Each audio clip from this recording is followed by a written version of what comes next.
que va a presentar al líder de la mayoría, nuestro amigo Chuck Schumer. Our Congressman, Adriano Espaillat. Saludos, bienvenidos.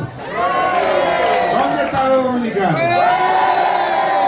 Ustedes como que no comieron los 3 golpes. ¿Dónde están los dominicanos?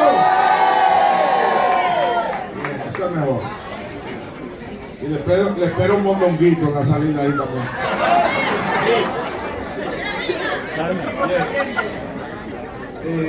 Queremos darle las gracias a cada uno de ustedes, especialmente a la concejal Carmen de la Rosa, el concejal Sean Abreu, el concejal Oswald Félix, la concejal Pierina Sánchez, los asambleístas Manny de los Santos, Karinel Reyes, Yudel Catapia,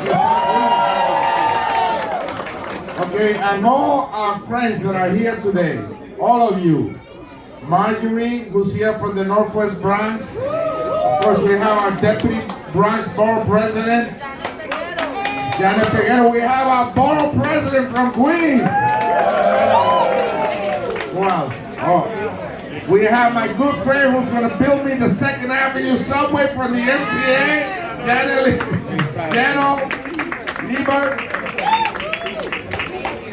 Suave, ¿qué pasa? Our controller, Brad Lander. Council member, Gail Brewer. Judy Manning. We have our Senator, Robert Jackson. Oh, no, wait. Alexa.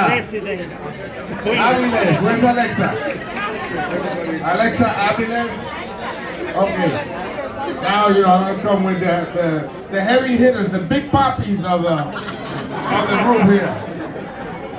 You have to leave the big poppies for the right moment, right? Our Lieutenant Governor, Brian Benjamin.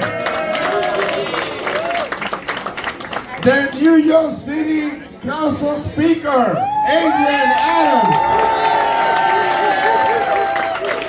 Did I mention Manhattan Borough President Mark Levine? No, I mentioned him twice. Our Commissioner of Transportation, come up here. Idanis Rodriguez.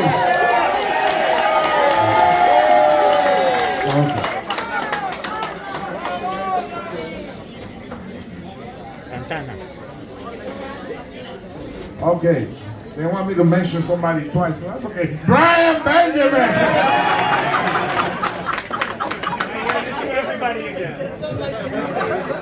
Okay, now I'm going to introduce the next person, but before that I want to say a couple of words. You allow me, have a chair?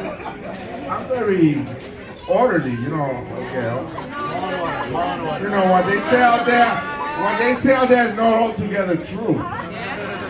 Some of it is. I am perfectly imperfect, like the man says.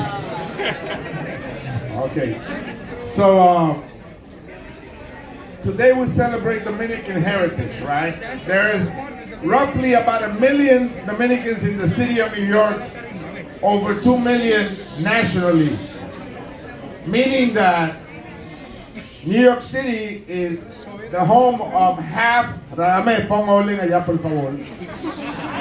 That's my assistant. He's the one leading the buckets over there. And so,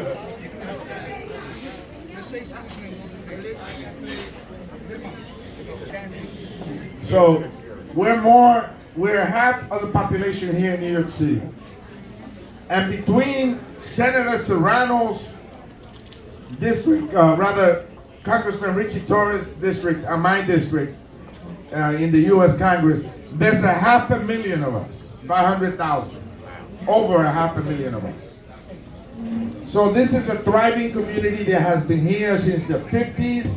My grandparents came to Washington Heights before I was born. We still have the same phone number for over 60 years and the same apartment that I want to get back.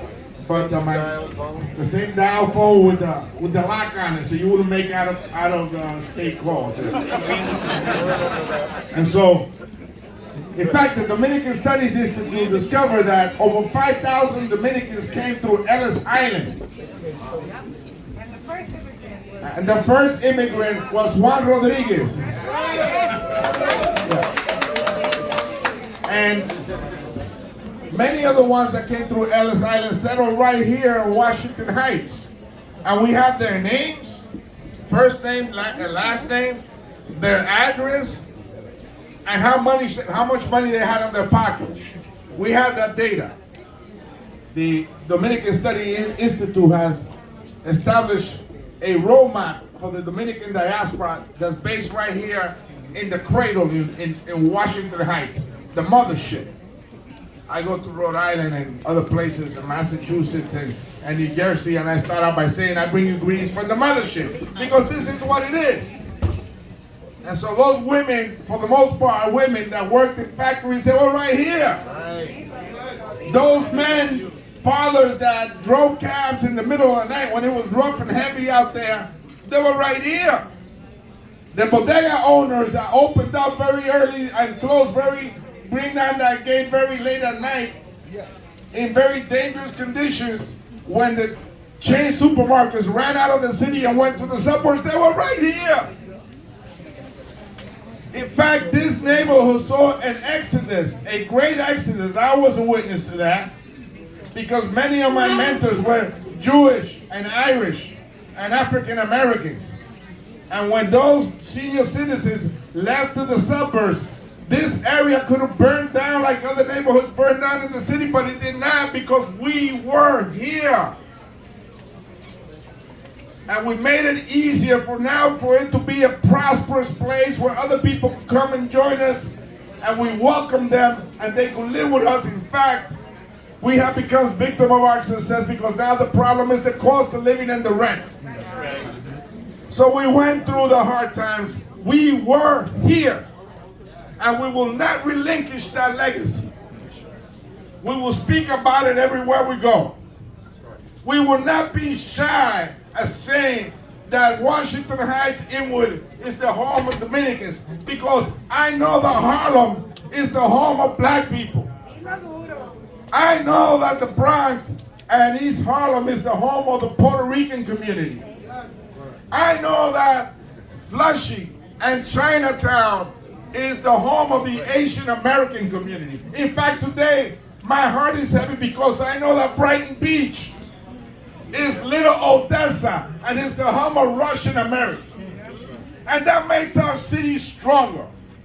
Not weaker, stronger.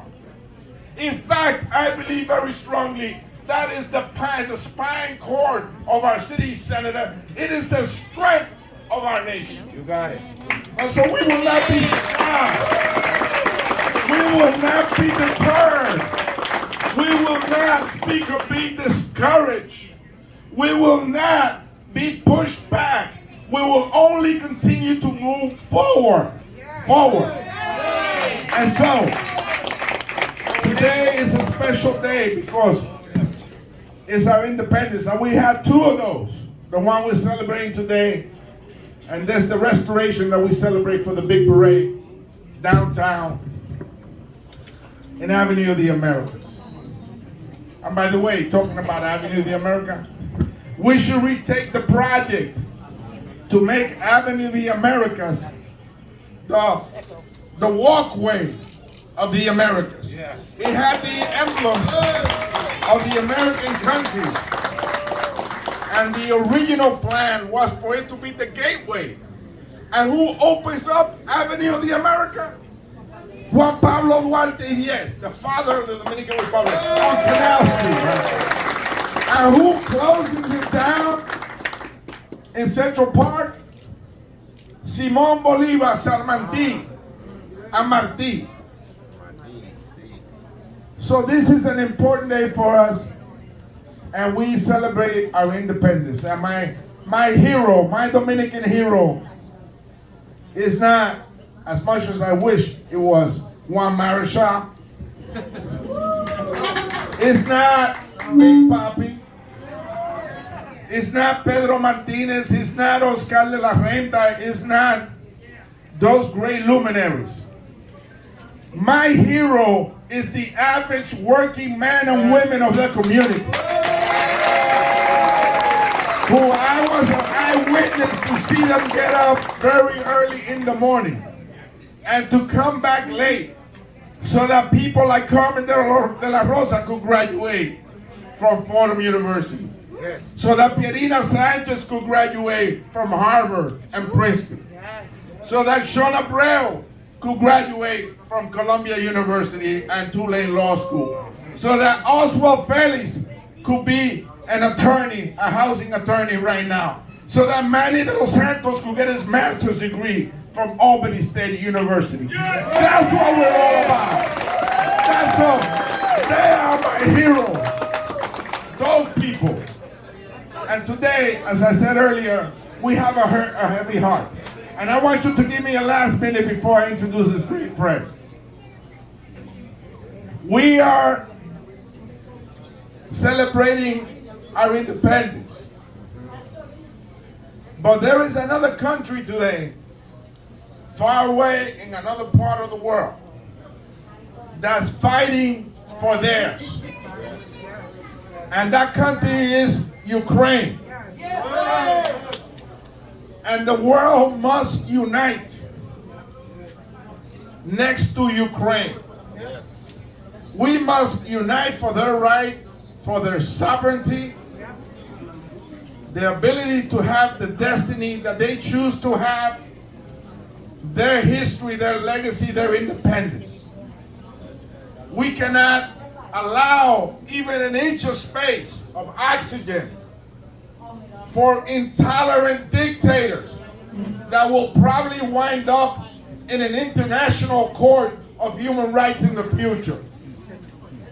We must come together as a community, and we must come together as the world to support democracies wherever they are. That's what we're celebrating here.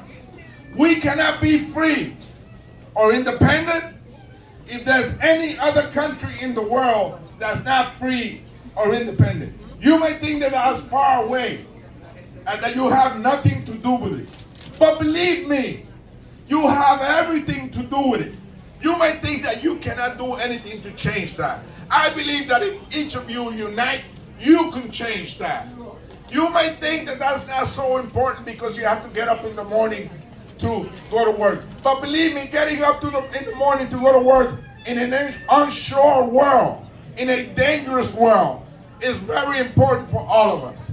So I ask you to pray for Ukraine, and to keep them in your heart and to unite behind that country. With that, it is my great pleasure to introduce to you a good friend of the Dominican community, un hermano, and someone that's fighting for that cause and will continue to lead us in a distinguished way in the U.S. Senate, the President of the U.S. Senate, the leader of the U.S. Senate, our senior Senator, Chuck Schumer. Thank you.